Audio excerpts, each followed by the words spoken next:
people gather around a fire in the home. You need the yin principle, an open quality that allows wind to come in order to have fire. So it's like keeping something open. And it also references women being chaste, and they value chastity. And so it's the idea of not getting married. So again, the idea of a woman, that yin principle being filled, not having that happen. It's keeping things empty or chaste, or a home with a space in it, a hearth space, right, for fire. But it talks about the yin also being a quality of the human mentality.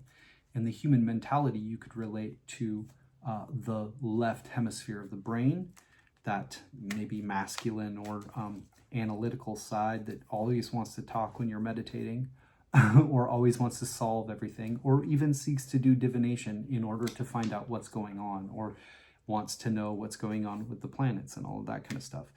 And on the right hemisphere side of things, likely it would just flow with all of those things and find out as it goes. But because we're doing this dance between the right and left hemispheres, there's the need for the left hemisphere to recognize that it needs to leave space for the right hemisphere to develop fully and come into a position where the flow can come through.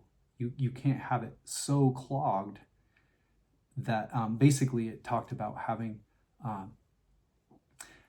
once you silence or basically have the human mentality calmed down and used to develop vitality, spirit, and life, or something like that. That is what it's good for. It's good for directing energy in a very specific way. And when you can do these things both simultaneously, you're both using that human mentality to create the circumstances with your willpower.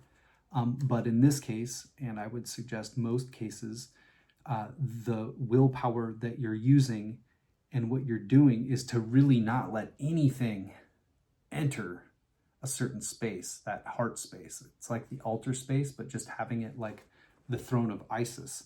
On her head, right, is a throne in the symbol on the hieroglyphics. And that's like the throne of Osiris, right? But there's nobody sitting there. It's just an empty throne. The Ark of the Covenant